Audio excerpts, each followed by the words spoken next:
Entonces, les decía, para no perdernos en este mar de datos, el método es importante. Cuando construimos la base de datos, tenemos que ver también la estandarización y contexto. Estandarización ya entendimos que es la limpieza, la refinación de los datos, el cruce y el análisis, la verificación y la producción. Eso no implica, cuando hablamos de cruce de análisis, es lo que hace un rato el colega comentaba, y si cruzamos con el perfil de aquellos que reciben subsidios del Estado, por ejemplo, los aportes de campaña, que es lo que le contaba que hicimos, fue en el caso de los aportantes del APRA. Cuando hablamos de cruce y análisis, tengo mi base de datos, sí, yo la puedo entrevistar, leo las columnas, pero ¿qué pasa si esa misma base de datos la cruzo con otra base de datos que ya existe? Y hago un match entre las dos. La lista de aportantes de campaña y la base de datos de personas que reciben pensión 65 y otros programas sociales. Eso se hizo en el caso de fondos de papel y encontramos que todo lo rosado, que ustedes ven aquí en esta gráfica, son los aportantes del partido aprista. Versus Alianza por el Futuro y otros partidos, como Perú Posible. ¿Cuántos de estos que fueron aportantes de la campaña aprista, a su vez eran beneficiarios de pensión 65? Todo ese egreso. A su vez eran beneficiarios de Juntos. Y otros eran deudores por tema de alimentos en la lista del REDAM, deudores por corrupción, deudores por otros delitos agravios del Estado y funcionarios destituidos en servir, que son bases de datos públicas.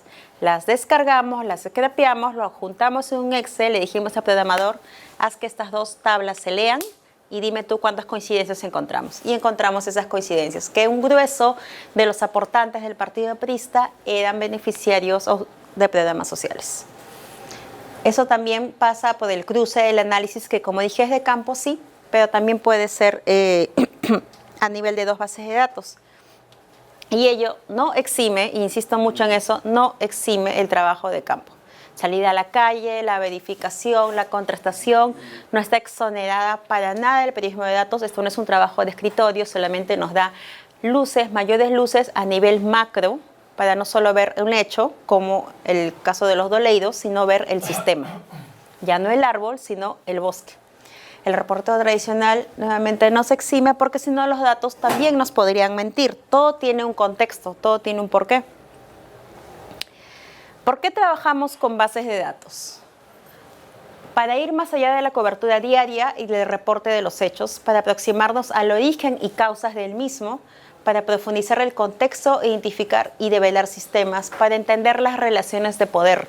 ¿Qué pasó en ese mecanismo antes de que nosotros llegáramos a observar un determinado fenómeno? ¿Qué pasó en los últimos años? ¿Qué pasó con esos personajes? ¿Por qué lo hicieron? Todo eso lo podemos ver con datos en el tiempo.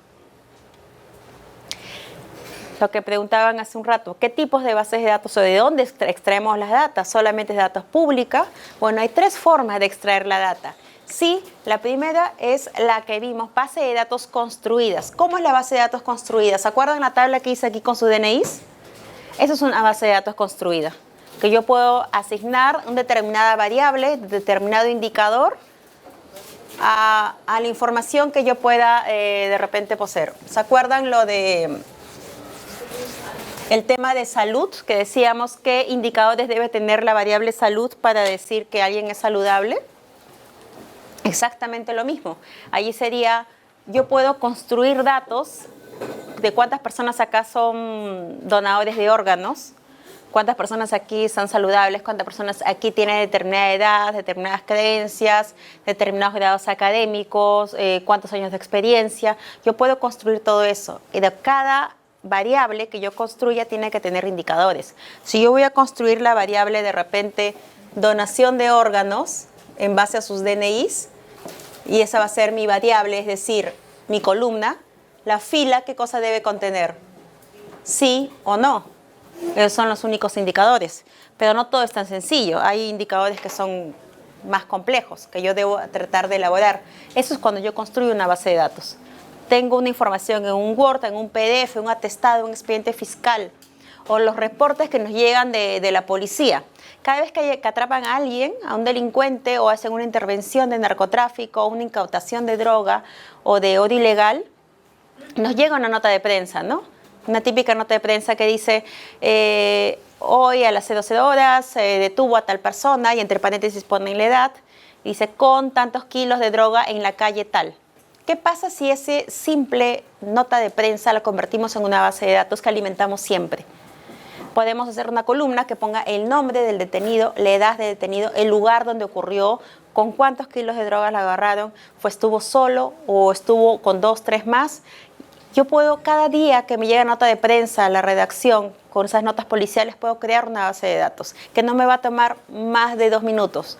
Y en 6 meses voy a tener una base de datos propia con todos los detenidos por narcotráfico con fuente fidedigna de la policía, sino que la he construido y la conservé. Lo que solemos hacer con las notas de prensa que llega a los correos. Lo borramos, lo olvidamos, le mandas al redactor a cubrir esa nota puntual y se olvida. Pero ¿y qué tal si analizamos eso en el tiempo, esa base de datos, y luego la revisamos y decimos, mira, el grueso de las detenciones ha sido aquí? O mira que incautación no solamente ha sido de droga, también ha sido incautación de insumos. Y la incautación de insumos químicos que son para protección del narcotráfico está aumentando en esta zona, según las detenciones que han habido. Entonces tienes un patrón, tienes un sistema. Y no es que hayas tenido que infiltrarte para conseguir esa base de datos, sino que tú mismo la construiste de las notas de prensa que te llegan a diario. Eso también puede pasar. Eso pasa también con los feminicidios. Cuando la prensa cubre estos casos, hay alguien que se sienta y reporta dónde fue, cuántos hijos dejó, qué edad tenía, quién fue el agresor, en qué distrito, a qué hora. Sí, eso se puede hacer una tabla y en un mes o un poco más tienes una base de datos que puedes analizar como sistema. Esas son las bases de datos construidas. Las filtradas son como las que les expliqué al principio, los Panama Papers, los Offshore Leaks, Swiss Leaks, todas estas grandes filtraciones que viene un informático y dice, bueno, acá, ¿no? Viene la persona indignada y te dice, acá hay algo que creo que la prensa debe bucear. Y las bases de datos extraídas, scrapeadas o descargadas, que son las que se consiguen con ayuda de un programador o de un periodista con conocimientos de programación, que también ya los hay, están empezando a haber más periodistas con conocimiento de programación, que ellos mismos hacen sus descargas y requieren un scrapeo de información de portales públicos, que es lo que mayormente se usa. Como los de la OMPE, que les contaba, lo de aportes de campaña, puedo descargar lo de la SUNAT, puedo descargar determinadas del CAC, contrataciones públicas, todo está en línea. Yo les voy a mostrar algunos trabajos que se han hecho en ese sentido, pero yo quería primero preguntarles si han visto esta película. Spotlight. Es otra que tienen que anotar y verla. Y eso también es interesante.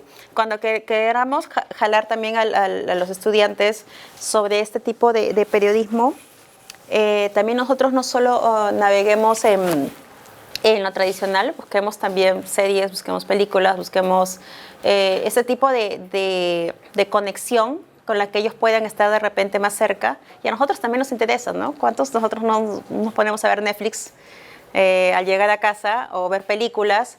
Y lo mejor es identificar patrones de las nuevas formas de hacer periodismo en estas películas. There's things you cannot tell me. But also know there's a story here. I think everybody will hear about it. Do you think your neighbor has the resources to take that on? Do you? The Boston priest molested kids in 6 different parishes over the last 30 years. The church found out about it and did nothing. Any long-term investigative resources over here? No, we haven't. And that's affecting your team with their father. Esa no está en Netflix. Everybody's going to be interested in this. Obviously, the church will fight us very hard. Trying to get some back. Acá hay dos momentos claves en esta investigación de Spotlight. We understand you've settled several cases against the church. I can't discuss that. There aren't any records of any of these settlements. You're a poor kid from a poor family, and when a priest pays attention to you, it's a big deal. How do you say no to God?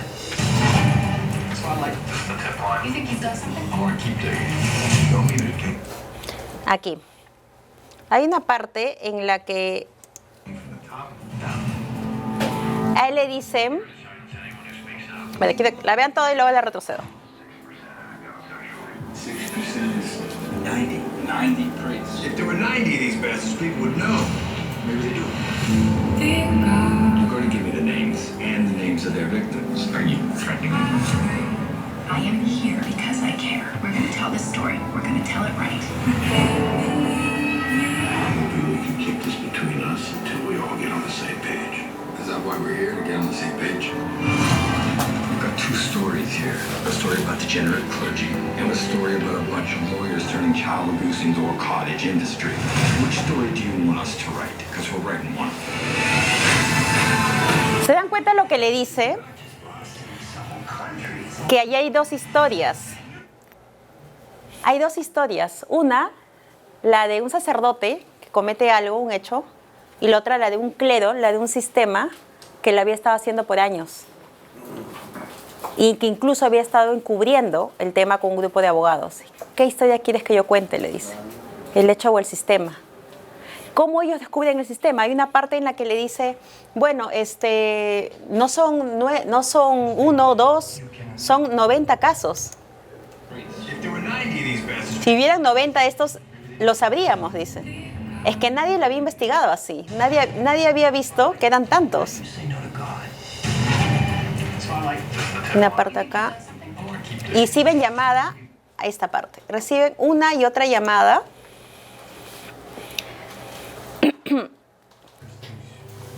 Y cuando empiezan a sumar los casos se dan cuenta que no son aislados, que son varios. Bueno, si yo no lo han visto voy a tener un poquito de spoiler. Como Odebrecht. Que le dice, hay una escena muy puntual cuando ven la película que bajan a la biblioteca, a la hemeroteca, porque le dice, bueno, tenemos 3 casos, vamos a publicar. Y dice, no, debe haber más. Piensa el editor Rey que tiene el tino, espera, esto me huele, me suena, creo que los datos nos dicen que puede haber más. Vayan a ver cuál fue el registro que pone el clero a estas personas, a estos sacerdotes cuando los terminaban pues separando de la iglesia, y encuentran que estaba con rótulo de como suspendido, como que tenía una enfermedad y había suspendido por tal motivo, como que se retiró por voluntad propia. Y van a ver en el anuario que está en la hemeroteca que el otro sacerdote también y el otro también, y entonces dicen, bueno, este puede que sea el indicador con el que lo han inscrito aquellos sacerdotes que han sido retirados por supuestas acusaciones de pedofilia, pero para ocultarlo en decreto le ponen pues por enfermedad, receso por no sé. Y le dice, busquen en todos los años cuántos salen así. Y encontraron 90. Y dicen, bueno, tengo estos nombres de 90 sacerdotes en los que tienen este rótulo, este indicador, que los han registrado así en los libros, en las memorias anuales.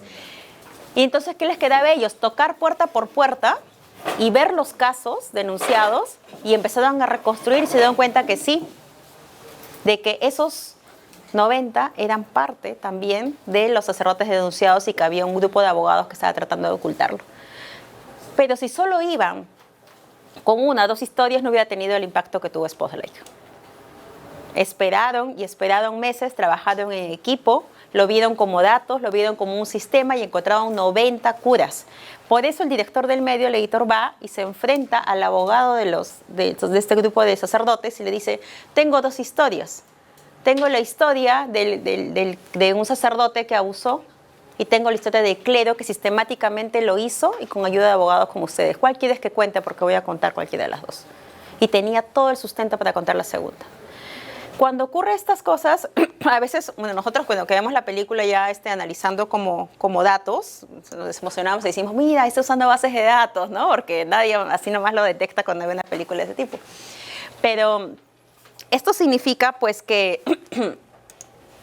los datos siempre han estado allí a lo largo del periodismo. Spotlight no es una película basada en hechos muy recientes, es antigua. Los datos siempre estuvieron allí, era la mirada que nosotros teníamos que darle. Las computadoras nos ayudan ahora a que esto sea mucho más fácil. La alianza con el programador también.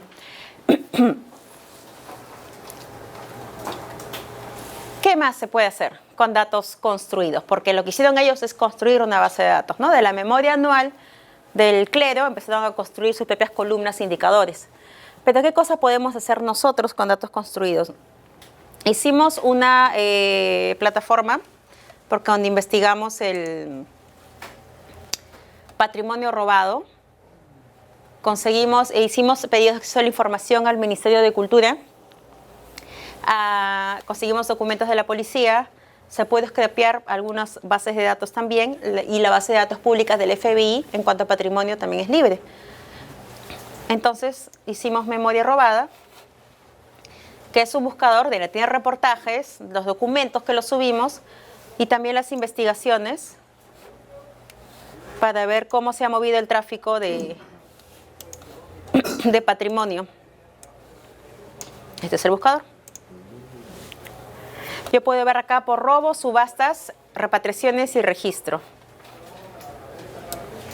Yo puedo buscar o entrar a cada uno de los 42.379 resultados que son en los bienes que han sido robados en el Perú y que se han registrados. Hay una denuncia policial de por medio, algunos se han rastreado en otros países y otros no. Acá está el tipo de objeto que fue, qué categoría, qué país. Estos son variables. Estos serían en una columna. Columna país, columna opción, columna categoría, perdón. Y las variables serían arqueológico, histórico, industrial, libro. Acá sería objeto, sería como el título de mi columna. Y mis variables serían abanico, abrazadera, abrigo, accesorio.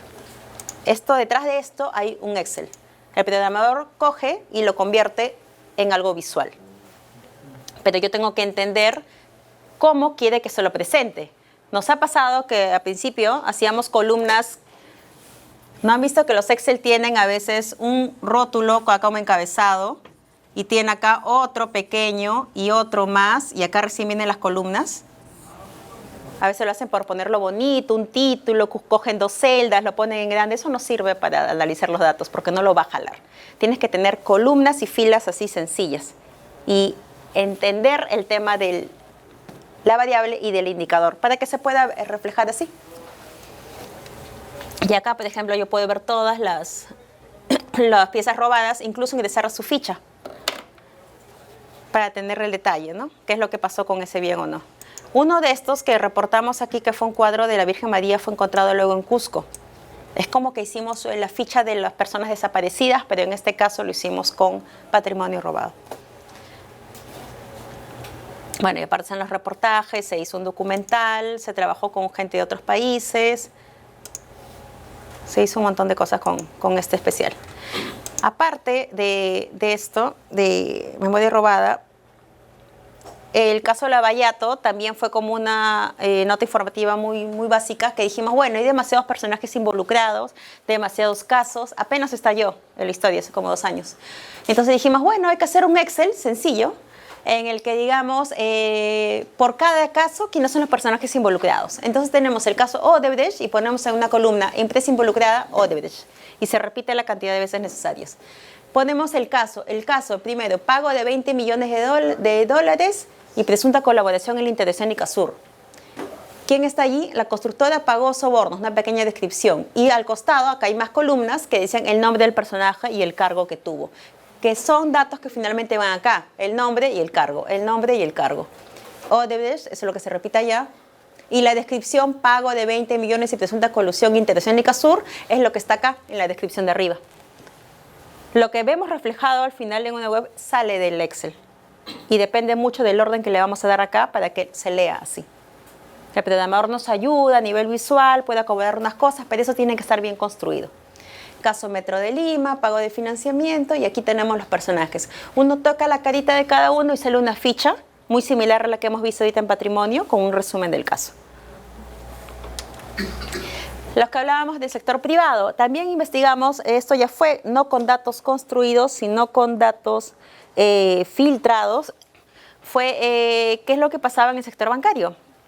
La unidad de inteligencia financiera recibía reportes y fue que lo que nos filtraron, una gran cantidad de reportes de la unidad de inteligencia financiera, donde señalaban advertencias, exhortos que le hacían a los bancos del Perú cuando había dinero sospechoso.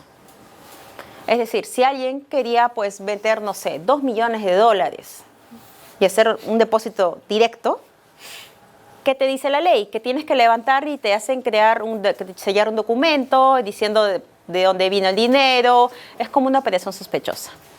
Se hacía el documento y la OIF decía, esto es extraño, deberías reportarlo como sospechoso o deberías iniciar una investigación. El banco cogía el exhorto de la OIF y lo encarpetaba hasta nuevo aviso. Y así hizo con muchos. Entonces, ¿qué hicimos con todos esos exhortos, con todos esos pedidos? Pues hicimos este especial, que es un reportaje con todos los hallazgos. Encontramos que en efecto había que el Banco de Crédito y el BBVA son los principales bancos que recibieron dinero ilícito, sobre todo del crimen organizado y de la evasión fiscal, y lo ingresaron al sistema bancario, es decir, lo lavaron. Recibieron más de 2.200 millones de dólares de clientes sospechosos. Y solo fueron los casos que pudimos rastrear de todos ellos. Entonces, tenemos el periodismo tradicional de calle, que se hizo ya un reportaje, se encontró identificados temas de narcotráfico, de odio ilegal, gente vinculada al caso Lavallato, Pedro Pablo Kuczynski mismo también estaba allí, blanquear dinero, se blanqueó dinero de cárteles mexicanos, todo el reportaje, ya, perfecto. Pero también, como tenemos la data y la tenemos que transparentar, hicimos un buscador.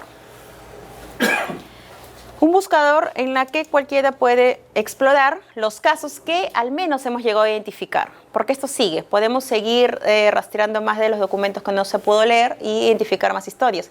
O de repente en ese momento no nos parecía, no encontrábamos más de un personaje, pero de acá a 5 años ese personaje va a tomar notoriedad, entonces ahí sí le vamos a sacar la ficha. Estos son de los que se pudieron identificar como grupos, estos son de todos, estos son del Banco de Crédito. A cada uno le bautizamos con un caso, porque nuevamente, entre el mar de información tenemos que ser esquemáticos, tenemos que tenerle un rótulo a cada columna, a cada uno se le puso, por ejemplo, son casos de corrupción, algunos son casos de narcotráfico, y dentro de esos hay caso Operativo Ícaro, caso Cartel de Cali, caso Sánchez Paredes, caso Geometal, cada uno le ponemos una denominación, y dentro hay más data. Narcotráfico, caso Sánchez Paredes, le damos clic allí y tenemos que en el caso de los Sánchez Paredes, los involucrados a este clan familiar realizaron operaciones sospechosas por $955.000, en donde en el Banco Sudamericano, en el Continental, en el BCP, el Banco de Comercio y Banca América. La UIF identificó el resumen, ¿se acuerdan? Y sospechosas operaciones de segundo Manuel Sánchez Paredes, que está involucrado en atestados de la Irandro, para eso tuvimos que ir a la Irandro a ver si estaba activo o no la denuncia. La familia y qué tipo de operaciones hicieron, punto. Entonces, y esto se puede compartir como ficha de Twitter y se comparte un montón, ¿no? Como datos individuales, pensando ya en cómo informar en redes sociales. Y así con cada uno de ellos. Y luego en Continental igual. ¿Cuánto dinero ingresó y por qué motivo? Y todos se dan exhortos que daba la UIF, y no es que sea una información que esté en una base de datos pública, es algo que no querían que sepan, pero se filtra, ¿no? Como los Panama Papers, como el caso de SwissLeaks, como HSBC, se filtra. Entonces, ¿qué hacen? ¿Qué pueden hacer? Nada, porque le pesa más el derecho a la información. Esto es un caso grave, necesita ser contado. Y dense cuenta también cómo se cuenta, ¿no? ¿Qué estamos poniendo? ¿Cuánto fue el dinero? ¿Quién es la empresa? Y quiénes son las personas involucradas. No vamos a poner un número de cuenta bancaria, ni direcciones, ni datos que puedan ellos alegar, estás atentando contra mi seguridad o mis datos personales. ¿Podría hacerle clic al caso Cartel de Cali? Así. Ese. Este es solo en el BBVA. Rodríguez Orejuela, los líderes del Cartel de Cali. Hace un libro muy bueno, Rodríguez Orejuela. Este es de... El Banco de Crédito también tiene el caso de Cartel de Cali aquí. Una pregunta. Sí. La suma total es la suma de todas las operaciones en los 5 bancos, digamos, en el caso del Cartel de Cali. Porque ahí veo logos. Sí. ¿No? Entonces quería ver si... Este es el caso de Cartel de Cali, 3.2 millones. ¿Solo en el No.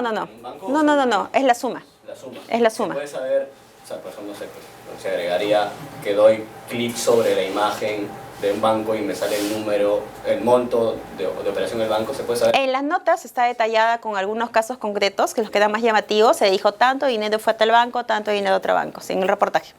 Okay. Sí. ¿Cuál fue el fin de esa historia? ¿Algunas personas fueron denunciadas? ¿Eso podría implicar lavado? El fin fue, bueno, los bancos se arremetieron fuertemente. La nota rebotó mucho en otros países, bastante, en las sedes de sus matrices, rebotó mucho. Pero a nivel Porque legal, acá, a nivel legal, Se sancionó a los bancos. algún quien sanciona a los bancos es la UIF, y ellos no le estaban haciendo caso a la UIF. Le venían... No, pero el Ministerio Público, la gente que se encarga de lavados, Ujú. porque yo recibo, por lo menos, si a la gente ahorita la agarran por menos de 1 millón, y estamos hablando de miles de millones, la pregunta que yo me hago como ciudadano es, ¿tiene una consecuencia penal? Claro, es que ellos dicen, bueno, o sea, una cosa es que te den un exhorto administrativo para que pongas bajo sospecha a alguien. No está, si no está probado que este personaje, no está probado que Kuczynski, no está probado que San Sánchez Paredes, no está probado que el Cártel de Cali sea un grupo así, solamente ingresó este dinero, me dio un exhorto, y bueno, hubo fallas administrativas, que es lo que han alegado cuando nos envían las cartas, que en los exhortos. Porque dice, este exhorto, que reciben mucho dinero, ¿no?, de muchas personas, pero tienen que poner especial atención a los exhortos que le hace la OIF, porque ellos son los expertos en identificar temas de evasión y de lavado. Y ellos dicen, bueno, hubo problemas administrativos, se encarpetaron, hemos despedido al personal que no hizo caso, que no... Es lo que siempre hace la empresa privada. O sea, no pasó nada. La empresa privada en Perú no tiene el foco periodístico sobre ellos. Entonces siempre tienen estas salidas impunes. Y esto va a cambiar cuando también el periodismo empiece a ponerle mucho más presión a ellos. No solo al político, no solo al enfoque tradicional. La empresa privada hace muchas cosas de las que nos indignamos. Lo que puede hacer el periodismo es exponer los hechos. Y también tiene, así como ha costado que a nivel político haya reacciones penales, judiciales contra ciertos personajes, va a llegar un momento que también tiene que haber contra la empresa privada que comete irregularidades. También va a tener que haber fiscales, jueces, un sistema judicial que también esté dispuesto a asumir las consecuencias de, entre comillas, meterse con ellos, ¿no? Porque sabemos que no es fácil. Si al periodismo le cuesta, a todas las instancias también le cuesta. Bueno, también hay un tema, ¿no?, de los medios de comunicación actualmente y su dependencia de la publicidad privada. Sí. ¿No? Y sobre todo Es cierto. que hablamos de grupos como el Grupo Comercio, que abarca el 70% de la lectoría de diarios impresos en el Perú y también a través de la web. Y toda su publicidad tiene avisos de página entera del BCP, auspicios del BCP. Entonces, ¿dónde queda la independencia del medio, no? Claro, como dices, la publicidad también coge, ¿no?, un poco limita las posibilidades de investigación en algunas áreas. Eso sí, totalmente de acuerdo. Un poco recordando la pregunta de colega, es que claro, ningún fiscal viendo eso puede formular acusación ¿Contra el banco? De oficio. Puede hacer alguna investigación de oficio. En realidad, sí, pues todos están libres de hacer investigación de oficio. La UIF, la misma SUNAT también podría intervenir. Yo te lo digo porque a mí me llama poderosamente la atención, por ejemplo, que tengas a gente en la cárcel porque alguien lo dice, acá está un monto brutal, está la evidencia de otro organismo oficial y los que supuestamente investigan, no pasa nada. Claro, es que es como un ente administrativo, ¿no? Es como lo que decía al principio sobre cuál fue la responsabilidad en el caso del huracán cuando se cayeron las casas. El ente que sería nosotros INDECI o quien entrega las certificaciones, en este caso el banco, que avala o que permite el ingreso de dinero, debe decir, bueno, era un tema administrativo o un tema de negligencia, un tema de que no tengo cómo probar que ese dinero es realmente ilícito o no. Entonces, ¿qué queda en ese aspecto? No es que sea una comisión real o efectiva como un cártel de narcotráfico que va y lava dinero puntualmente, sino es que como un ente intermedio administrativo que dice, bueno, pequé de negligencia o no lo vi, como dice. Pero yo creo que ese tipo de aspectos cambia y también es de mucha responsabilidad de ustedes también como docentes, de nosotros los que ya estamos ejerciendo, es de abrir las miradas, ¿no?, de los temas que se pueden reportear, de enseñarles a los chicos nuevos que están súper frescos y con ganas de hacer cosas, que pongan también su energía en estos aspectos, para que haya nuevas generaciones también de periodistas que fiscalicen más allá de, ay, me voy a tumbar un ministro, ¿no? Que a veces ese parece ser el objetivo de la prensa cuando hay muchos otros temas grandes.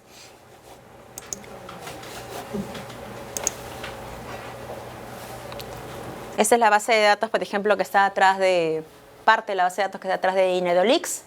Se puso el tipo de delito, minería ilegal, narcotráfico, otros tributario, etiquetas. ¿Se acuerdan que todo tiene que tener una etiqueta si tiene DNI o RUC? En este caso le pusimos no o LOC a algunos. LOC, porque en algunos casos están cerrados hasta que tengamos más data. El nombre del logo, porque el logo también tiene que ir subido en JPG. El caso, el delito y van los nombres de los personajes involucrados para la ficha. ¿Qué se puede hacer con datos públicos? Datos públicos. Cuando hacemos pedidos de acceso a la información, que es una forma de obtenerlos, aparte de scrapear, nos lo dan así. El Estado nos da una ruma de papeles, que es como ponemos en el pedido de acceso a la información, envíalo por favor en formato Excel, y te lo mandan así. Y dices, bueno, estos son los files de memoria robada. Entonces, tuvimos apoyo de estudiantes de los últimos años de universidades, de 2 universidades que nos ayudaron con trasladar también la información a una base de datos que construimos. Le hicimos el esquema, columna, fila, chicos, todo suyo. Entonces, bueno, ellos también aparecen en los créditos del trabajo. También pasó con fondos de papel. Cuando tuvimos los aportes de campaña de la OMPE, sí scrapeamos de la OMPE, pero ahí no está todo. Uno ingresa a la OMPE y va a ver que no están subidos todos los aportes, faltan. Entonces dijimos, por si acaso vamos a hacer el pedido también físico. Y nos dieron también unas rumas de papel, así como estas. Las vaciamos y las completamos en la base de datos. Luego viene el programador y hace su magia. La pantalla del programador es algo así, para nosotros chino. Es una pantalla negra con códigos, pero él se entiende muy bien y nosotros también tratamos de entenderlo. Casi todo se separa por o 2 puntos, comas o corchetes o esos signos mayúscula, minúscula. Acá está, por ejemplo, el apellido paterno y está separado por, entre comillas, apellido materno, quién fue el aportante, si no fue aportante sale falso, si fue aportante sale true, el número de documento y todos los datos están acá, solo que en otra forma de presentación.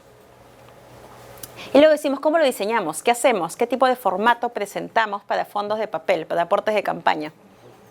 Dijimos un monopolio. Dijimos, bueno, empezamos a ver en la pizarra qué cosa puede salir. Y esa fue un poco la base de datos. ¿Y qué hicimos aquí? No solo ya scrapeamos la data de la OMPE, hicimos pedido de acceso a la información para complementar. Dijimos, bueno, tenemos la lista de aportantes. Y se nos ocurrió la pregunta, ¿cuántos de estos aportantes tienen vínculos con delitos? No hay una base de datos de personas que cometen delitos o de crimen organizado, ya quisiéramos. Dijimos, hay que construirla, al menos la más básica. Nos demoró bastante. Fue hacer, recopilar denuncias fiscales, informes de las comisiones investigadoras del Congreso, de repente comunicados del Poder Judicial cuando envían a prisión preventiva a alguien o ya está con sentencia, y todos estos documentos oficiales los juntamos y hicimos una tabla y construimos DNIs, nombre, partidos, y cuando lo cruzamos con los aportantes encontramos algunas cosas, sobre todo en el partido aprista.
cualquiera de ustedes a Fondos de Papel. Todas nuestras visualizaciones están en línea, todos los trabajos que hacemos, porque son buscadores públicos, se convierten en eso. Uno puede poner el nombre de la persona y puedes ahí saber si aportó o no.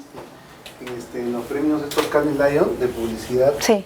Ganó una aplicación que era un código QR, en el cual tú podías tomarle foto a un político y perdía todos los datos de ese político. Ah, como un... Se llama el corruptor, sí. Ah, sí. Ah, qué buena. No, eso es súper interesante, las formas en que ahora los datos se pueden representar también, ¿no? Ya no solo es cómo lo obtengo, cómo lo proceso, también cómo los presento. Eso también es un reto para nosotros cada vez, cómo presentamos toda esta historia, ¿no? Para que siga siendo interesante. Porque hay mucho público joven que llega a esto, mucha gente de otro país también que lee esto. Por ejemplo, vamos a ver esto fue el Partido Aprista. ¿Se acuerdan que dije que cruzamos dos bases de datos? La que construimos con crimen organizado y la de aportantes, salió esto. ¿Qué encontramos en el APRA? En el APRA encontramos los puntos rojos, que son aquellos aportantes directos. Y cuando dijimos, vamos a comparar con esta que construimos de gente que estaba investigada, que son los puntos azules, dijimos que tenía mucha vinculación con gente vinculada a casos de narcotráfico, casos de crimen organizado, lavado de activos y delitos ambientales. ¿Cómo? Por ejemplo, mira, cada línea que yo toco me va a decir quién se cruza con quién. Un investigado por cometer delitos contra el medio ambiente y ahí está el nombre. Es otra persona, Víctor Chávez Ríos, otro investigado. Caso de narcotráfico, miren, caso Sánchez Paredes. Y el caso Sánchez Paredes tiene personas vinculadas a algunos de los aportantes. Caso Oropesa también está acá. Ajá. Porque, bueno, Oropesa, su tía y su mamá habían sido aportantes también del APRA, ¿no? Incluso habían sido militantes. ¿Qué hicimos? Eso se convierte en tipo de relaciones, viene a ser la variable, y estos son los indicadores. Indicadores, ¿qué relación hay? Amical, de complicidad, laboral, societaria, familiar. No sabíamos qué ponerle a los narcoindultados, porque los narcoindultados también habían sido aportantes. Entonces elegimos de beneficio. Nosotros tenemos que crear esos indicadores. Y es el único caso. Las únicas líneas naranjas que se va a encontrar son los de los narcoindultados. Personas de interés para poder rastrear más rápido. ¿Y cuáles eran los casos? Sus casos. Persona relacionada, la azul, y la roja es la persona directamente aportante. Y uno se da cuenta cómo la gráfica va inclinándose más a cierto delito que a otros, ¿no? Este es Alan García Pérez. Estos son los nexos puntuales solo de Alan García. Cuáles son los aportantes directos y cuáles con personas vinculadas a qué caso de qué delito. Y solo son los casos que tiene cada cartilla tipo monopolio, solo son esos casos que hemos podido mapear, que son que unos 20. No hemos buscado más casos delictivos, solo son 20 casos. Si pusiéramos trabajar en una base de datos de crimen organizado, deberíamos poder ampliarlo, pues no sé, a 100 y ahí tener algo ya más fuerte, ¿no? Pero bueno, eso es Fondos de Papel y eso es lo que se construyó y todo es interactivo. Esa es la idea para poder ver quiénes son los principales aportantes por año, si son empresas o personas y demás.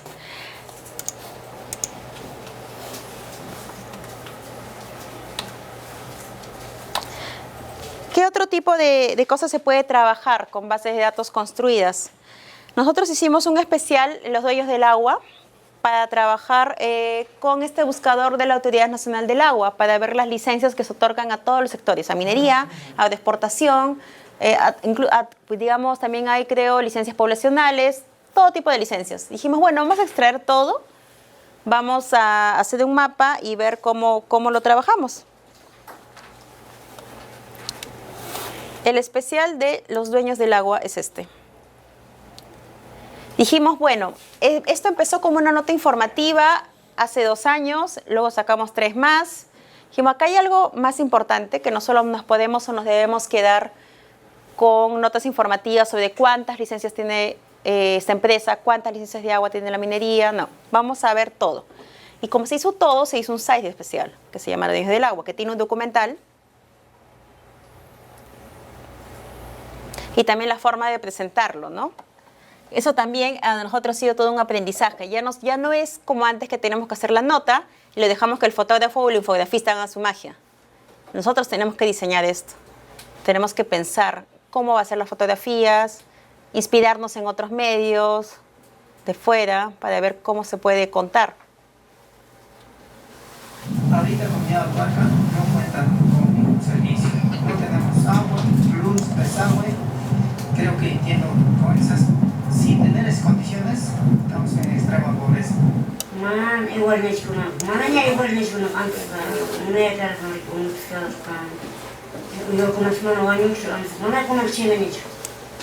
A ver si está contaminado, pruebas un documento, nos dice.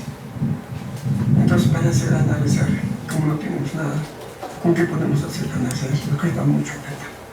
¿Con lámina? Entonces, tenemos también los datos y cada uno te lleva un reportaje, ¿no?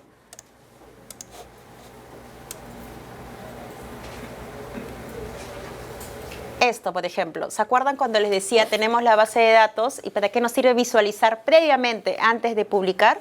Para ver tendencias. ¿Se acuerdan que les dije pueden agarrar un gráfico, una columna y ponerlo, insertar gráfico? Esa es una gráfica muy básica, muy simple, pero ¿qué nos dice? Que del año 92 hasta el 2017, que es el corte, ¿cómo se entregaron las licencias de uso de agua en el Perú? Todas, las que están en la Teoría Nacional del Agua, que se scrapearon.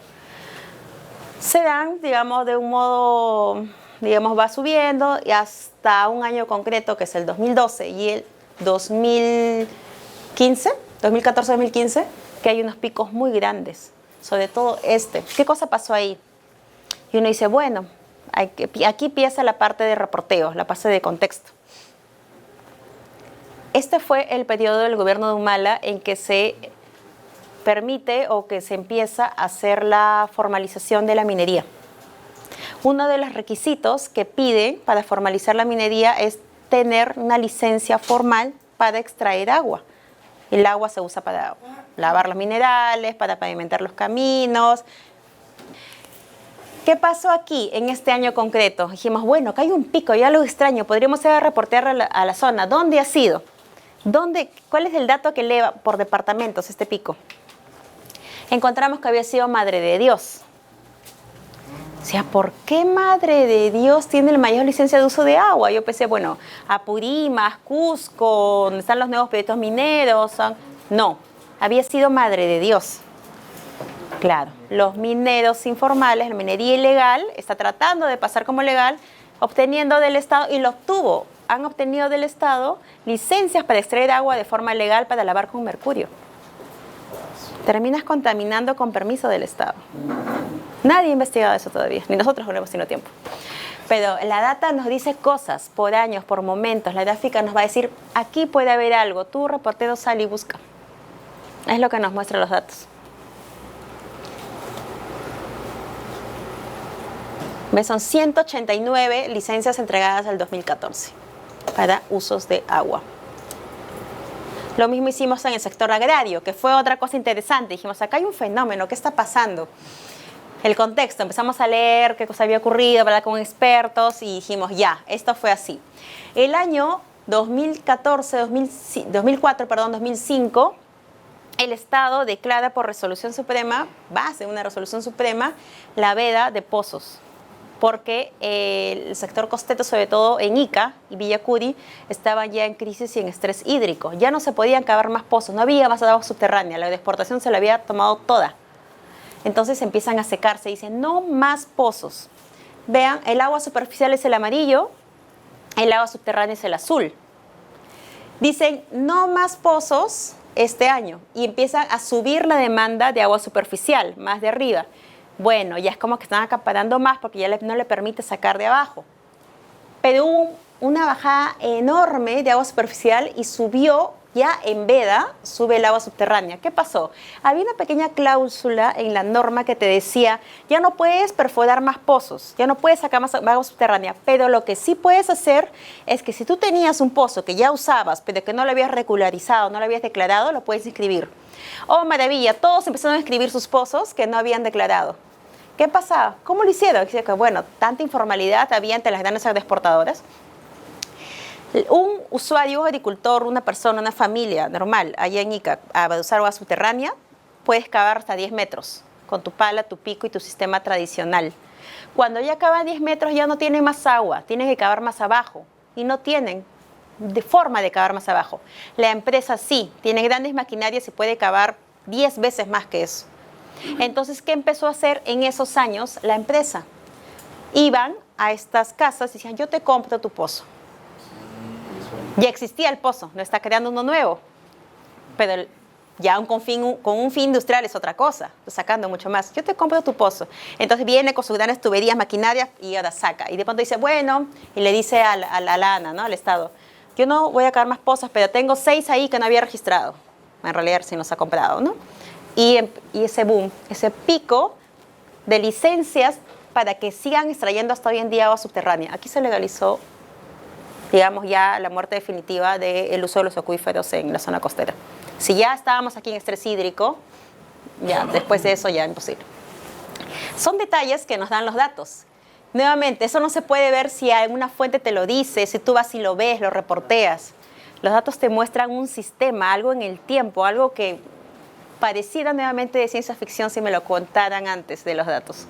Que yo no podría reportearlo así. Tendría que tener a todos los inspectores de la ANA que me cuenten esto para saberlo. Y acá lo veo con un gráfico.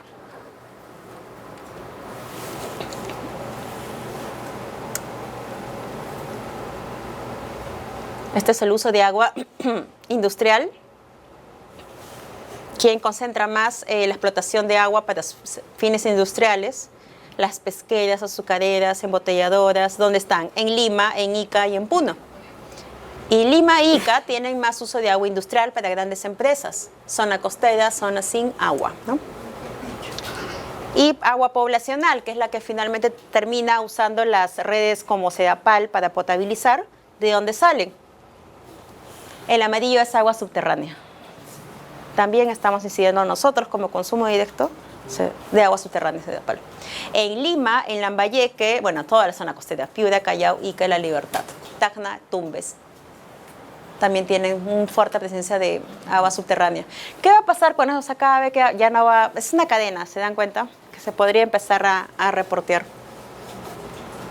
Bueno, eso es los dueños del agua. Y bueno, nuevamente, si tenemos muchos datos, ¿qué hacemos? Nosotros hacemos un buscador para que cualquiera pueda entrar y ver. Y acá yo puedo ver por departamento, por sector, si es poblacional, si es agrario, dónde están todas las licencias de uso de agua agrario, obviamente están en la zona costera, ¿no? Todo lo rojo, justo que es zona de más estrés hídrico. Por departamentos y quiénes son las principales empresas y cuántas licencias tienen ellas. ¿Así? ¿Cuánto les toma hacer algo? Un promedio de 4 meses a 6 meses. Nosotros no trabajamos proyectos por vez, porque si no, no sería rentable. Trabajamos 3 proyectos o 4 al mismo tiempo. Por ejemplo, ahora estoy viendo, puedes ver un tema tributario, un tema de género y un tema de derechos humanos a la vez, porque salen escalonados, ¿no? ¿Y cómo financian eso? Con fondos. Ojo Público no tiene publicidad, nosotros tenemos fondos. Fondos, financiamos proyectos, postulamos a proyectos financiados.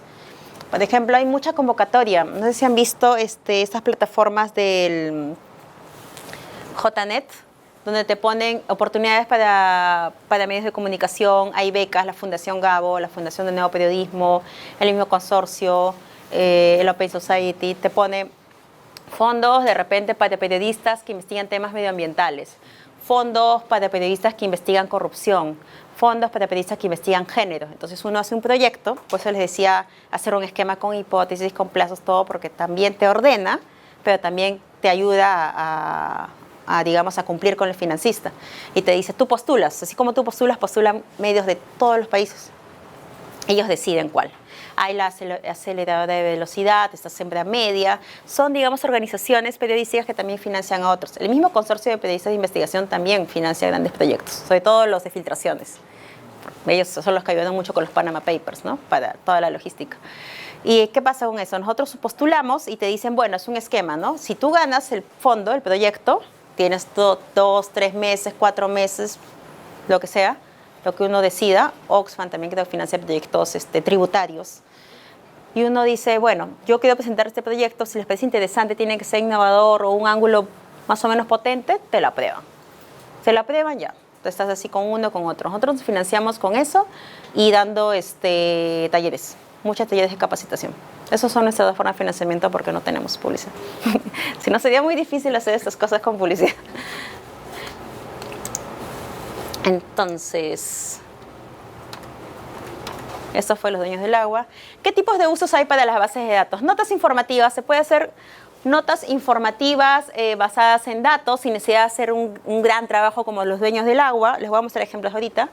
Se puede hacer visualizaciones interactivas, como algunas de las que hemos visto. Les voy a mostrar. Y datasets, conjunto de datos abiertos, new apps y blogs y secciones de datos, para que no quede esto como que estoy hablando en chino. Notas informativas. Esta es una nota informativa basada en datos. Titular, más de 130 militantes y financistas de Fuerza Popular trabajado en el Congreso desde el 2016. ¿Se acuerdan cómo sacamos 9 de cada 10 personas en esta aula son donantes de órganos? Haces una tabla, encuentras un promedio o algo llamativo y listo, ese está el titular. Y este es un tema que se puede trabajar mucho en prácticas y en el aula. Darles como taller, como tarea, pues ustedes le dan una base de datos o les piden que busquen en tal lado y que encuentren un ángulo noticioso en base a esa data. Aquí puede ser esta, por ejemplo, más de 130 militantes, financistas, trabajado en el Congreso. ¿Cómo lo hicieron? Aquí. ¿Cuántos son aportantes? ¿Cuántos afiliados? Y bajaron solamente de la web del Congreso el número de trabajadores. Los nombres que se pueden descargar sin necesidad de un programador. ¿Cuáles son del Partido Aprista? ¿Cuáles de Fuerza Popular? ¿Cuál de Acción Popular? Frente Amplio. Y por año. Esta visualización, por ejemplo, es gratuita. El DataWrapper y el Infodance son visualizaciones, son plataformas gratuitas para hacer estas visualizaciones. Uno ingresa y es súper intuitivo, súper fácil. Ingresas y te abres doble clic en la imagen y te sale como un Excel. Tú solamente pegas tu Excel y el sistema te propone cuál es la gráfica más ideal para tu Excel. No es mucho, son 3 pasos. Y eso también, hoy día no creo que alcancemos a explicar. Y esta es una nota informativa súper básica basada en datos. ¿Qué más se puede hacer? Visualizaciones ya un poco más complejas. Esto fue en México, ¿dónde están los desaparecidos? Para identificar las fosas. Por años habían encontrado cuántas fosas, cuántos cuerpos y en qué estado o qué municipio de México se estaban encontrando.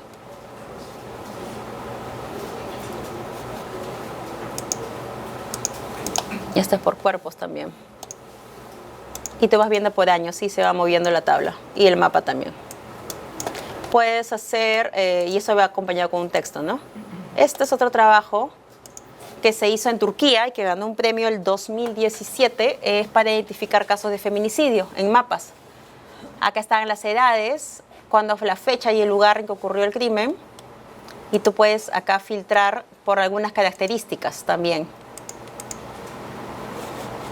Acá vamos al lugar donde hubo más y puedes entrar por detalle. Todo el mapa, quiénes fueron, dónde están. Súper mapeado. Es súper interesante esta gráfica. Ni el estado de allá de Turquía tiene una gráfica así. Hay cosas mucho más potentes que se puede trabajar con un programador. Esta es una de las gráficas que más me inspiran por las posibilidades que tiene para hacer. Esta es una gráfica de cómo se mueve la rutina laboral de un estadounidense. ¿Qué cosa haces por horas? Estás durmiendo, estás en cuidado personal, estás comiendo, estás en el colegio, estás trabajando, estás en la casa, estás de compras, estás haciendo deportes, estás en la iglesia, estás haciendo llamadas. Todo por horas. Y se puede hacer más rápido.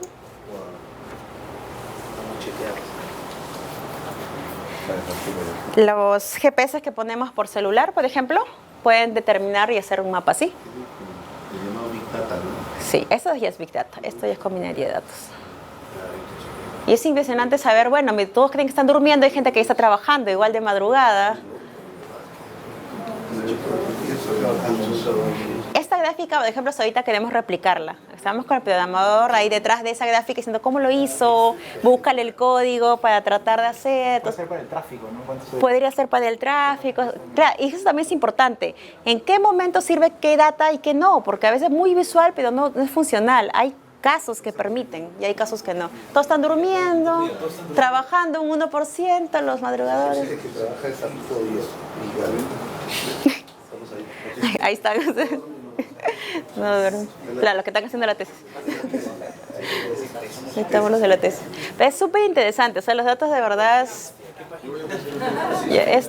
les puse, eso debe estar en Flowing Data, flowingdata.com. Flowing Data no es una página netamente periodística, es una página de visualizadores de datos. Ellos siempre están probando cosas con formatos muy interesantes. Flowingdata.com. Flowing Data. Flowing Data. Sí, Flowing Data. Flowingdata.com. FLOWING data.com. Sí.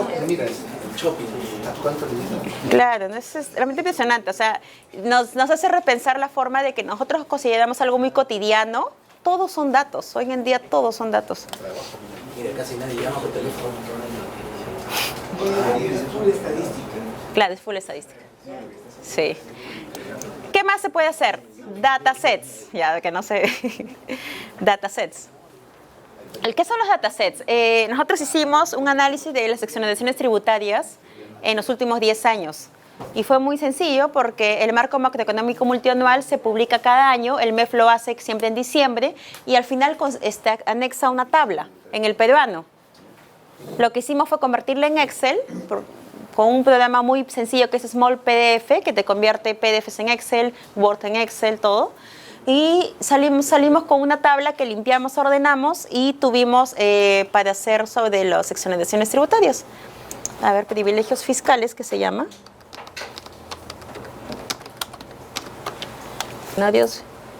Impuestos.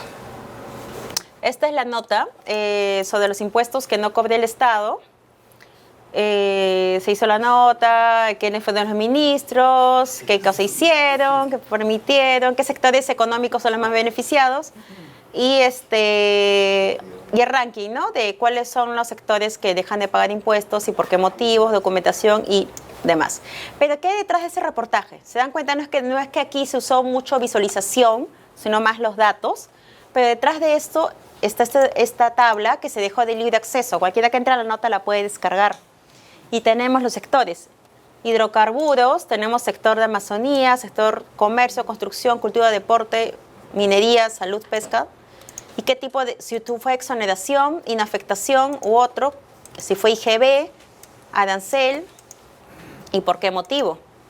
¿Cuál es el detalle de esa exoneración? Aquí está la exoneración a todo tipo de rubro.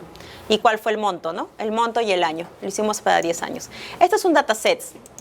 También el Prisma Datos te permite colgar y subirla de libre acceso para que haya otras personas que quieran investigar. A veces nos llaman de académicos que quieren profundizar en algo y si no lo hemos subido nos lo piden que lo hagamos. New Apps, esta es otra forma. Es la calculadora de la desigualdad. ¿Qué es la New Apps?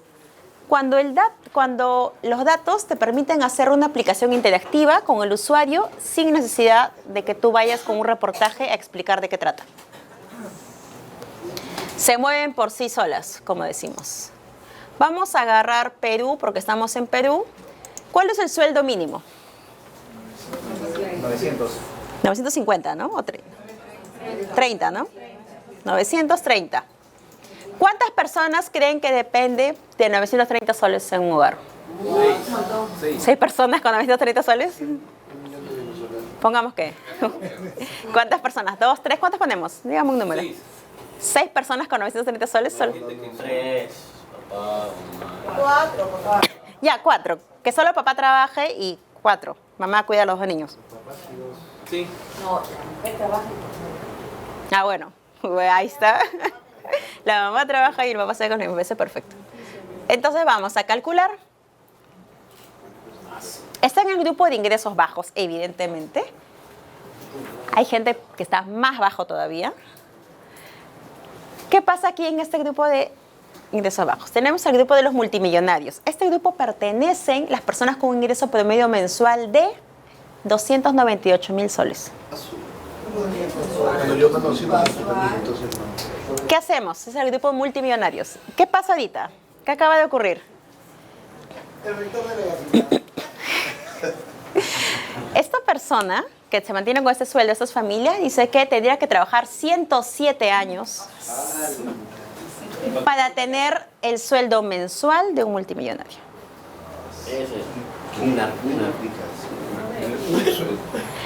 Si lo analizamos en contrario, ¿cuánto tiempo le va a tomar al multimillonario ganar eso? 34 minutos.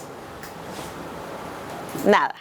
En 34 minutos hace lo que este hombre o mujer hacen en un mes. Bueno, la tasa de desigualdad por países y listo. Esa es una New Apps. Tú puedes jugar, puedes meter diferentes precios, puedes ver por otros países y trabajar y hacer interacción con el usuario. Se puede ver del celular, lo compartes. ¿Y qué generas? Informas sobre desigualdad, mueves al lector, a quien te vea, sin necesidad de hacer un reportaje. Pero detrás hay una investigación para ver la cifra, para ver el tipo de cambio, para ver un montón de cosas. Esas otras posibilidades que nos dan los datos hoy en día.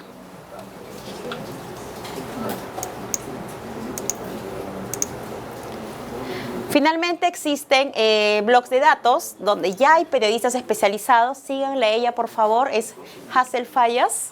Es una periodista muy experta en datos. Ella tiene su propio blog donde sube investigaciones a raíz de cualquier suceso o coyuntura que ocurra en su país o en otras partes del mundo. Crea datos. Es una máquina de datos. Cualquier tipo de información para ella pueden ser datos. Los datos de las canciones del príncipe José José, por ejemplo. Luego de la muerte de José José, ella entró e hizo una nota sobre las letras de las canciones.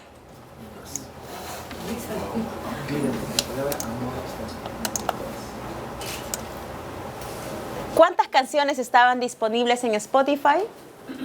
Cantadas por José José en duetos, con 987, que fue su universo. 4 de cada 5 canciones de José José son catalogadas como melancólicas por el algoritmo de Spotify. Un total de 825 calificadas por un valor inferior a 0,56. Ella hizo simbología de color, que eran nosotros que decimos indicadores, ¿no? Cuáles eran alegre, corta, larga o triste, y otras. Las canciones las agrupó por tipo de característica. Y dentro de las características había cuáles eran las palabras que más se repetían dentro de la canción, como la nube de palabras. Como tú, piel de azúcar, cosa de dos, avalancha, quédame los ojos de la madre que de Gavilán Paloma, que está dentro de esa canción, y que es el amor y muchachita. Como que las canciones también más sonadas las ponía ahí. Y son datos con canciones. Uno puede decir, bueno, algo que puede aparecer, aquí está, la canción más incluida en distintos álbumes suyos es El Triste. Casi todos los álbumes que están ahí tienen El Triste. Luego La Almohada, La Nave del Olvido. Y así toda la lista de canciones, para ver cuál es la presencia, ¿no?, de canciones en varios álbumes. Y listo. Así es, pues. Entonces, todos son datos. Todos son datos. Somos un dato. Somos un dato hoy en día, sí. Corramos. A ver. Esta es otra plataforma que, bueno, Convoca también tiene una plataforma, esta que es Exceso sin Castigo, para ver las sanciones que se han hecho a empresas extractivas por no pagar sus multas ante la OEFA. Tenemos que pensar ante la OEFA. Tenemos que pensar ante la OEFA. Tenemos que pensar ante la OEFA. Tenemos que pensar ante la OEFA. Tenemos que pensar ante la OEFA. Tenemos que pensar ante la OEFA. Por ejemplo, teníamos la lista de los sentenciados por corrupción en la década de los 90 y cuántos no habían pagado su reparación civil. Dijimos, bueno, tenemos el monto, podemos poner el monto en una nota, un titular y ya está. Pero si hacemos una gráfica, vemos pues que Montesinos es el que menos ha pagado, y de ahí viene Juan Valencia, Juan Mendívil, María Becerra y todos los personajes. Y Alberto Fujimori dicen 1,4 respecto al monto que debe. Igual no ha pagado nada, pero respecto al monto impuesto a los demás es menor. Es lo que les enseña de Lavallato. Este caso también, cuando vemos cuánto dinero fue bancarizado o no, vemos el grupo verde y automáticamente nos jala a la vista. ¿Qué cosa quieren decir estos globitos verdes? En los aportes de campaña un 54% fue financiamiento directo, que no entró por banco, sino de bolsillo a bolsillo. Y eso es peligroso, porque no se puede fiscalizar. Eso también dijimos que esa gráfica era más fácil de leer. Automáticamente todos vemos el verde. Antes de pasar al siguiente punto, eso sí es muy, muy propicio, ¿no? Las computadoras no hacen bueno a un mal reportero. Lo que hacen es convertir a un buen reportero en uno mejor. Esto no va a ocultar o no va a tapar los problemas que uno puede traer ya en el oficio. Al contrario, más bien puede hacer resaltar. Así que hay que tener cuidado con eso y desde la formación. Ustedes que forman alumnos, con mayor razón. Entonces el perfil del nuevo periodista ya nos va quedando un poco más claro de lo que necesitamos, lo que nos hemos metido ahora. Navegar en la Deep Web. Sí, tenemos que saber navegar. Lo que está en Google, lo que aparece, solo es el 4 o 6% de la información. No es todo lo que está en la nube. ¿Y qué cosas nos aparece a nosotros en Internet? Lo que nuestros contactos le dan like, lo que nosotros le damos like, lo que el sistema cree, el algoritmo cree que por nuestra edad y nuestra condición familiar nos va a interesar. Eso es lo que nos muestra el buscador, pero no es todo lo que hay y hay formas de sacarle la vuelta. ¿Usan aquí búsqueda avanzada de Google ustedes? Sí. Eso es una forma muy precisa de sacarle la vuelta a la Deep Web, porque podemos usar búsqueda avanzada para poner palabras entrecomilladas, podemos poner site gov.p para que solo me arroje documentos del Estado. Cuando hicimos Lavallato poníamos site.br, porque son las terminaciones de las páginas de Brasil, poníamos br type PDF, porque quería que me lo arroje solo en PDF, porque sabía que la Fiscalía de Brasil solamente colgaba sus expedientes en PDF. O puedo pedir también que me dé Excel, XLS. Uso de buscadores públicos, que eso puede ser todo un día completo de demostrarles con buscadores públicos, que son demasiados.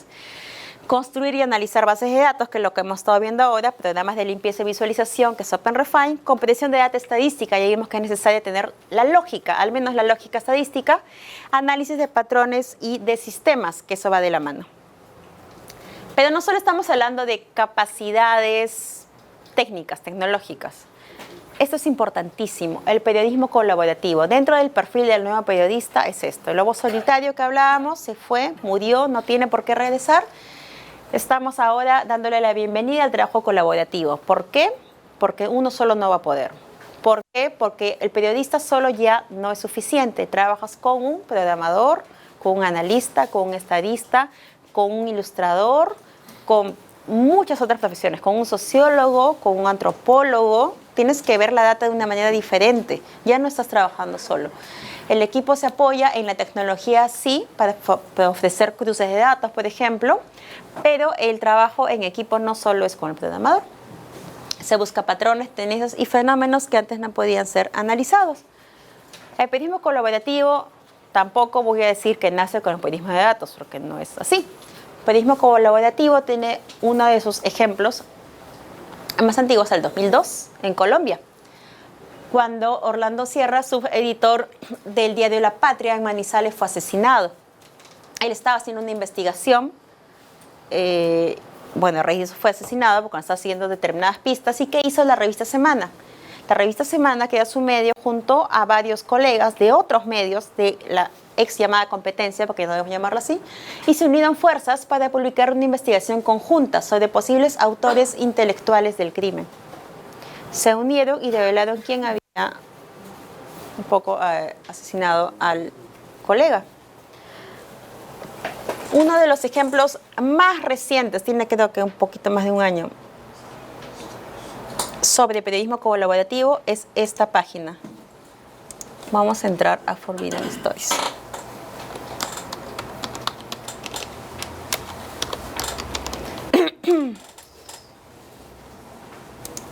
¿Qué es esta página? Reúne los principales casos que los periodistas no pudieron continuar porque fueron asesinados. Se juntan medios de varios países aún sin conocerse y terminan la investigación y la difunden. Una de esas ha sido una investigación sobre el tráfico de arena, que en África mataron a los periodistas. Nosotros publicamos una de esas sagas también, pero lo hacen en todo el país, en todos los países. Está sobre el proyecto Miroslava, es el último de ellos, que, bueno, lo asesinaron a la periodista.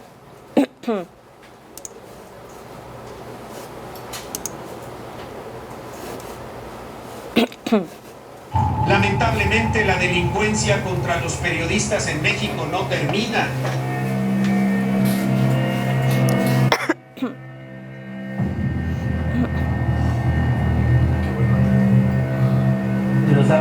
Miroslava Breach señaló al precandidato del PRI a presidente municipal de Chinipas en el 2016, Juan Miguel Salazar, como sobrino del jefe de un grupo criminal conocido como Los Salazares.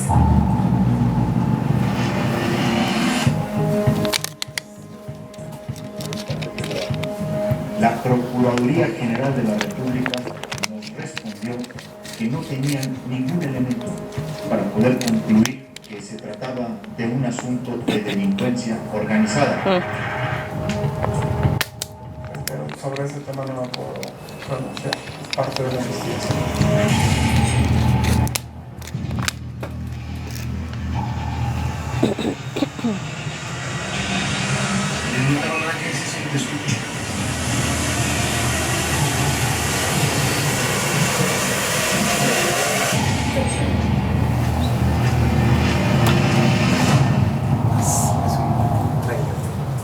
Claro, ¿no? Como un tráiler.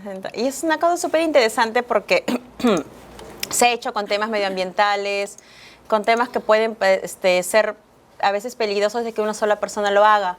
Mejor nos unimos todos los medios, me denuncias a mí, me denuncias a todos, ¿no? ¿Qué es lo que pasó con el caso de Teco también, ¿no? Que nosotros también salimos en grupo, nosotros publicamos con Cuarto Poder y con Univisión al mismo tiempo, al mismo día, porque teníamos que estar en grupo. Sabíamos que si iba uno solo, pues nos tumbaban. Tenemos que pensar también así. Esto ya no es nuevamente lobo solitario, estamos trabajando en equipo por muchas razones, también por seguridad. Periodismo transfronterizo, que es otro aspecto o otro concepto que empieza a trabajarse mucho con esto de los datos. ¿Por qué? Porque ya estamos viendo investigaciones que van más allá de nuestra frontera. Son delitos como crimen organizado, crisis sociales, migración, estamos viendo feminicidios, lavado de dinero, narcotráfico. Ya no se circunscriben a un solo espacio, a un distrito, a una provincia, a un país. Estos cruzan el odio ilegal, la minería, la trata de personas, y tenemos que investigarlo de esa manera. ¿Cuánto nos costaría tener corresponsales en todos esos lugares? Una millonada. Y además, por más que nosotros viajemos un día, 2 días a una zona, nunca vamos a ser los expertos como los que viven allí, los que trabajan allí y conocen su realidad. Entonces, ¿qué tenemos que hacer? Alianzas, periodismo transfronterizo, articular periodistas para el rastreo de información, hacer uso de redes ya existentes, como el Consorcio de Periodistas de Investigación, ya existía como red y contactó. Y, por ejemplo, ¿cómo es el caso de ese tipo de periodismo en el interior de las regiones? Sí, eso tiene que potenciarse mucho, falta bastante. Nosotros tenemos en Ojo Público una sección que se llama Ojo Regional, y justamente yo soy la coordinadora de Ojo Regional. Trabajamos ahorita con 6 regiones y hemos hecho una alianza muy, muy reciente con la plataforma de radio y televisión, que tiene otras 7 regiones a su cargo. Y es muy interesante porque tienen una lógica obviamente de periodismo radial o periodismo de provincia que es informativo, puntual, y es aquí transformarlos con esta mentalidad de datos, porque también tienen que trabajar así, y es un aprendizaje mutuo, ¿no? Ellos tienen mucha data de allí y se pierde a veces grandes investigaciones porque no tienen una plataforma que replique sus historias. Es una alianza, a nosotros nos sirve mucho porque allí están las historias, pero a ellos lo que les falta es cómo presento esas historias, cómo profundizo más allá de lo que me dice el policía, cómo investigo por mi cuenta. Ahora, ¿cómo se puede hacer periodismo de data, digamos, en lugares que no son tan conectados? Eso es lo que justo estamos pasando ahorita. Donde es todo muy informal, donde de repente el Estado es muy precario o no formaliza, no hay, digamos, un seguimiento. ¿Cómo se hace? Construyendo los datos. Porque no todo se scrapea, nosotros construimos, donde justamente eso nos pasa en regiones donde no tienen de repente mucho acceso a internet, pero tienen una fuente policial muy nutrida, que es lo que pasa en regiones bastante, sobre todo en el BRA, en temas de narcotráfico. Tienen fuentes policial que mandan reportes, mandan estadísticas o les dicen cosas o les mandan por WhatsApp cosas.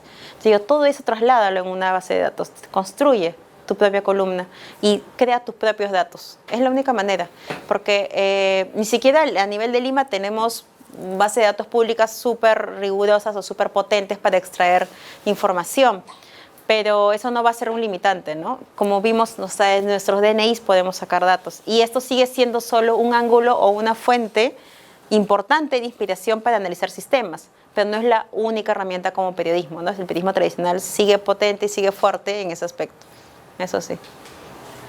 Entonces, tenemos periodismo colaborativo, transfronterizo, beneficios también que tiene mayor impacto laboral, le diría impacto de noticia y menor carga laboral, porque te distribuyes el trabajo y publicas en más de un país. Entremos a esta parte que puede ser, vamos a ir rápido, pero con todo lo que han visto ustedes hasta ahorita, ¿creen que sería muy extraño que ya empiecen a entrar algoritmos en la redacción?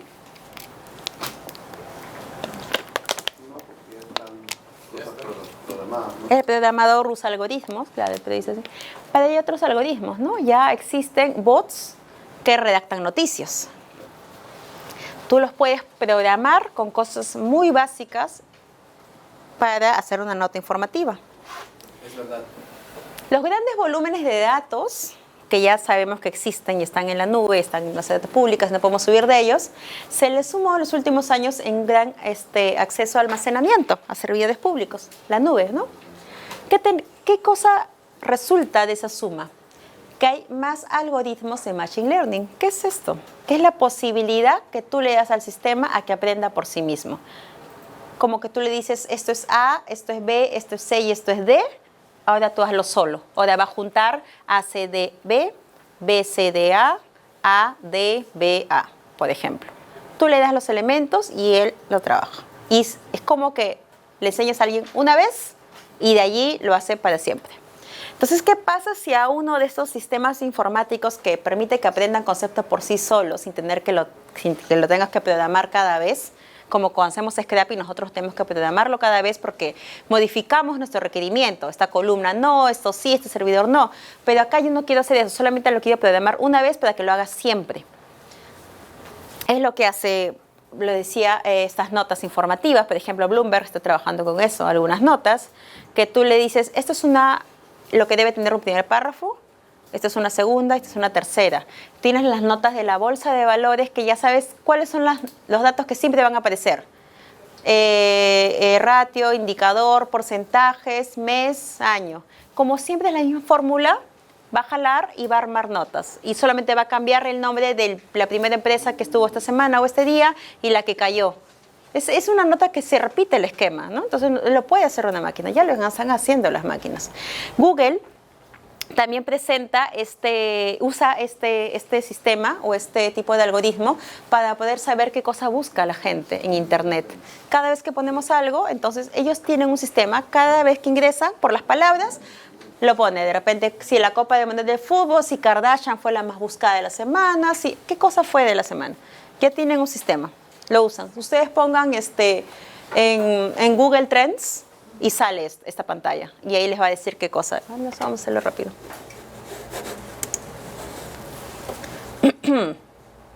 Aquí, por ejemplo. Taylor Swift, Kim Kardashian. En los últimos 7 días. Copa Mundial de Fútbol, fútbol americano. Vamos a ver qué cosas están diciendo acá, en Europa. Y aquí están los datos. Interés a lo largo del tiempo. ¿Cuánto tiempo se han quedado en determinadas notas? ¿Cuántos los han buscado? Ese es el promedio. Hay gente que se acaba leyendo pues un montón de tiempo. ¿Qué más se puede descargar? Se puede compartir, se pueden beber. ¿Cuáles son las ciudades donde más se estaba hablando de eso? Vamos a ver a Copa Mundial de Fútbol. Interés a lo largo del tiempo. El 5 de noviembre, ¿dónde hubo un pico? ¿Dónde leyeron más esa noticia? Acá. 4 de noviembre, a las 11 de la mañana. Entraba más gente a buscar ese dato. ¿De dónde? Tayikistán, Argentina, Senegal, Sudáfrica, Paraguay. Y aquí está, en respecto a otro tipo de búsquedas. Y esto es programado una vez y lo tienes como que para siempre. Nosotros trabajamos hace muy poquito, estamos entrando también con fuerza esto, con Alianza Programador, e investigamos los contratos en el vaso de leche. En realidad estamos investigando los contratos y encontramos ciertos parámetros, coincidencias que dijimos, acá podemos programar al sistema o deberíamos empezar a programar. Estamos recién empezando en eso. Encontramos los principales proveedores del vaso de leche y encontramos que había uno puntual que tenía como que el favoritismo, ¿no? Lo principal. Estaba en el ranking 2 de proveedores, ese es el nombre de la empresa, tenía el mismo domicilio fiscal, las dos empresas, un comportamiento típico, son postores únicos en la mayoría de procesos. Y cuando no lo era, cuando competían con otros, igual ganaban, o casi siempre ganaban. Y empezamos a buscar datos públicos y sacamos una línea realmente de que esa empresa estaba siendo favorecida. Como encontramos un patrón, 4 características que nos hizo concluir, y luego confirmamos que en efecto estaba siendo favorecida, hicimos una investigación, publicamos y todo, dijimos, podemos hacer determinadas variables que el sistema lo convierta como un estándar, como algo fijo. Yo le puedo decir, cuando encuentres esto, esto y esto, puede ser de riesgo. Si encuentras una empresa muy joven, que tiene muy pocos años de creada, y un gerente joven, no sé, determinados años de experiencia, que participa solo en las contrataciones, no tiene competencia, solo se contrata a esa entidad y con esa oficina específica, siempre. Es como que alguien, un padrino que tuviera ahí. Un producto comprado es estándar, papel, por ejemplo. Papel que lo requieren en Loreto, pero se lo compran en una empresa de Lima. También es otro patrón. Leyendo los contratos, de repente su correo es tal y hay otra empresa que comparten el mismo correo o la misma dirección. Hipótesis, son del mismo dueño, tienen un contacto dentro de la entidad estatal que les adjudica directamente. Esa es mi hipótesis, ¿no? ¿Qué pasa si mezclo todos los indicadores de riesgo? Empresa creada hace poco, gerente muy joven, empresa de grupo familiar contratando el mismo rubro, representantes, aportantes, afiliado, candidato, dio a la campaña, todo lo que hemos estado viendo lo meto a los buscadores públicos, tiene antecedentes de corrupción, muchas adjudicaciones. Y si esto yo le doy a la computadora y le digo, todo lo que tú detectes que cumple esto con estas variables, me lo mandas a una lista de sospechosos. Y lo va a hacer todos los días. Estamos viendo cómo hacer eso.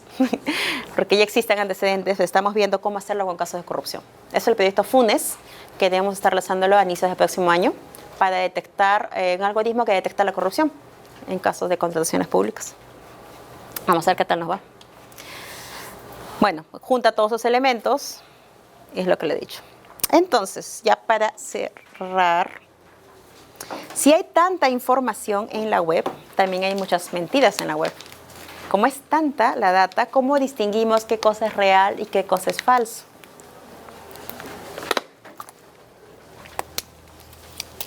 Estamos acostumbrados a decirles fake news, pero no todos son fake news, o deberíamos tratar de desterrar ese término. ¿Por qué? Porque las noticias son sucesos que merecen ser contados. Cuando uno dice fake news es que le dices que es noticia falsa, pero si es un invento, entonces no es una noticia. No deberíamos decirle fake news. Las personas que son investigadas, cuestionadas, políticos, involucrados en actos delictivos, usan el término de fake news más bien para atacar al periodismo, para decir, ellos están haciendo fake news. Es como un término ya acuñado para desprestigiar la labor a veces investigativa. Si nos sumamos a ese concepto, vamos a validar también lo que ellos están diciendo, que están acuñando un término cuestionado. Y tercero, la desinformación no solo es política, también aquella que circula sin intención, como la que llegan a los WhatsApps. A veces son no necesariamente políticos, son temas sociales o de espectáculos, ¿no? Los chismes de Pavón con Gigi, no sé, y llegan como grandes rumores y la gente lo da por verdad, o a veces son memes, a veces son caricaturas, y uno dice, bueno, ¿es cierto o no es cierto? Para eso existen los fact-checkers. Los fact-checkers son aquellas unidades que se crean dentro de unos medios o son los medios en sí mismos que chequean la información. Existen ahorita en todos estos países, México, Guatemala, El Salvador, Costa Rica, Colombia, Perú, Uruguay, solo en América Latina, porque en Estados Unidos hay más. Bueno, en Perú nosotros tenemos nuestra unidad que se llama Ojo Biónico, que es la que chequea el discurso de los políticos, verdadero, falso, no verificable y demás, y tenemos un espacio en RPP los jueves en la mañana, unos minutos donde damos los resultados de nuestros chequeos semanales. ¿Y qué cosa es el chequeo? No podemos chequear cualquier cosa, no se pueden chequear opiniones, pareceres, promesas, yo creo que no, tenemos que chequear datos concretos, datos exactos, seleccionar una frase del ámbito público que sea verificable, por decir, este año hemos reducido el nivel de pobreza más que en los últimos 3 gobiernos. O en los últimos 10 años. Eso se puede verificar. Puedes realmente ver la tasa según el INEI, tienes que ir a fuentes realmente oficiales, luego de poner la relevancia de la frase, consultar exactamente cómo lo dijo. Porque cuando uno va a los medios se empieza a rebotar de manera diferente. ¿Cómo lo dijo? Consultamos a la fuente oficial. ¿Quién mide la pobreza? Tienes el ENDES, tienes el INEI. Esos son de demográfico y social, y todos son las encuestas que hace el INEI. Aquella institución gubernamental que se encarga del tema y debería tener datos relacionados. Consultemos a fuentes alternativas, a expertos, a gente realmente académica que analice ese tema. Luego ubiquemos la frase en su contexto, cómo lo dijo, por qué lo dijo, y vamos a confirmar si en efecto es cierto, estuvo mintiendo, estuvo exagerando, qué cosa hizo. Y luego le calificamos la declaración en verdadera, falsa, engañosa, no verificable. Esos son los pasos básicos que ha usado Chequeado, por ejemplo, que es una página argentina para hacer verificación. Esta es otra forma, o un poco más detallada, que igual se los he dejado allí en la gráfica, los 5 pasos del fact-checking, que es como les he dicho, pero un poquito más desmenuzado para triangular la fuente, qué preguntas se puede hacer, cómo se comprueban los números y los cálculos y verificar el contenido. Estos son los pasos que los tienen allí, de Africa Check, que es otro medio en África sobre chequeo de datos. Pero también puede haber imágenes falsas. Existen estas páginas en las que uno puede ingresar, subir la foto en JPG o poner el link de Google y ver realmente si la foto ha sido manipulada, si la han cambiado, o a veces pasa que llegan virales en Twitter sobre muertes, matanzas o gente golpeando a alguien y te das cuenta, lo pones en estos buscadores y es una foto que se compartió hace 4 años, hace 5 años, o que no es de Venezuela, que es de Irán, por ejemplo, y la gente lo comparte. Para eso tenemos ese tipo de estas páginas. Es súper intuitivo, uno ingresa y va a poder subir ahí la imagen. O esta otra que es importantísima, que utiliza el análisis del nivel de error para indicar qué partes de la imagen pudieron ser alteradas. Porque puede que la foto sí sea cierta, pero le cambiaron un brazo, pusieron la cara de otra persona, le pusieron una bandera roja atrás. Eso que hemos visto que ha pasado en nuestro Twitter con los políticos. Pero esto ya es un nivel mayor. Contra la ideología de género, esa gran injusticia que nos trata. Esto no lo ha dicho Albert Rivera, sino Javier Ortega Smith. Y Nicolas Cage no aparece, por desgracia, en todas estas películas. Son deepfakes, imágenes en las que se reemplaza la cara de una persona por otra utilizando inteligencia artificial. Un proceso que en los últimos meses se ha convertido en algo extremadamente sencillo. Se trata de un vídeo manipulado más conocido como deepfake. Deepfake. Este vídeo no es real, es un deepfake, un vídeo manipulado. Hoy en día, para hacer uno de estos deepfakes, basta con descargarse una aplicación de internet, recopilar los vídeos de las personas que queremos intercambiar y cargarlos en el programa. El resultado puede quedar más o menos así. A la ideología de género, esa gran injusticia que... Vale, no es perfecto y le faltan muchos detalles, pero se puede mejorar hasta conseguir un resultado bastante parecido a la realidad. Para conseguirlo, se usan redes neuronales especialmente diseñadas para analizar fotos. La red analiza la fotografía y la reduce a una representación abstracta que resultaría imposible de interpretar para un ser humano. Después, realiza el proceso inverso. Traduce la imagen abstracta a una fotografía. realiza este proceso cientos de miles de veces. Al principio lo hace mal, pero con el tiempo aprende de sus errores y perfecciona el resultado, pareciéndose cada vez más a la imagen objetivo. Este proceso se llama entrenamiento y se realiza en cada una de las caras por separado. El resultado es un modelo que permite deconstruir y reconstruir cada uno de los rostros. Para reemplazar las caras, se intercambia la parte del modelo que convierte la imagen abstracta en una fotografía, la segunda mitad del proceso. De esta forma se deconstruye a Ortega Smith y se reconstruye a Albert Rivera.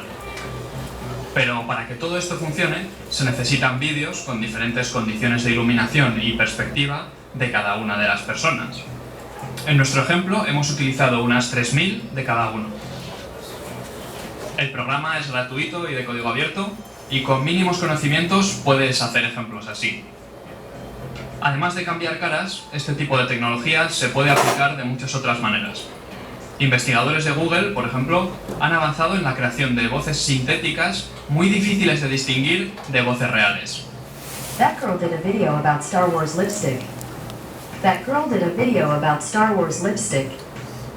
Incluso se han creado vídeos generando voces de personajes populares, poniendo palabras en su boca que nunca han dicho. One man with total control of billions of people's stolen data. Esto plantea nuevos retos y algunos lo ven como algo peligroso, que ya está afectando, por ejemplo, a la carrera presidencial por la Casa Blanca. Facebook ya ha dicho que no va a borrar vídeos falsos de Instagram, pero sí que va a dejar de promocionarlos dentro de la plataforma.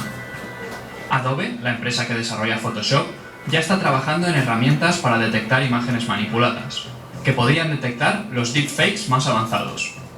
La democratización de estas herramientas, al igual que ocurrió con los editores de imágenes en los años 90, también debería servir para formar una nueva generación de consumidores más alerta y preocupados por las fuentes de las que consiguen información. Nunca creerías que esta foto de Putin es real, igual que no deberías creer que vídeos como este o este son reales, aunque los hayas visto retuiteados miles de veces. Así que, aunque lo veas, no creas que Albert Rivera ha dicho esto. A partir de mañana se acabó el Madrid Central.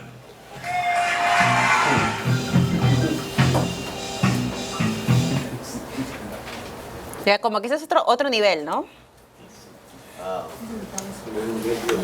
¿Qué hacemos ahora? O sea, si apenas estábamos con el fact-checking y de pronto viene el deepfake, perdón. Entonces, ¿qué hacemos? ¿Ya creemos, no creemos lo que estamos viendo? Es un reto, se dan cuenta cómo está avanzando la información, lo digital, los datos, nos están avasallando y nos también tenemos que correr, tenemos que también como ahora periodistas ver cómo vamos a responder ante esto, porque nos pudieran llegar videos manipulados de determinados personajes políticos, también hay que tener cuidado con eso. Tenemos que saber responder a esas nuevas formas que está tomando la comunicación. Solo como dato, la empresa de ciberseguridad, esta es una nota que ha salido el 8 de octubre, ahorita, para que vean que no es muy lejano el caso. La empresa de ciberseguridad DeepTrace revela que con una simple búsqueda varios expertos de la compañía han descubierto que en menos de un año el número de estos clips se ha doblado, esos clips falsos. En total han encontrado 14.698 vídeos realizados con esta técnica, mientras que en diciembre del 2018 solo eran 7.964. Y el 96% de estas animaciones son contenidos pornográficos muy rentables. Están cambiando las caras a determinados personajes en los contenidos pornográficos. El 96% hasta ahorita del uso es ese. Hasta ahorita. Bueno, muchas gracias. Espero realmente que les haya servido un montón.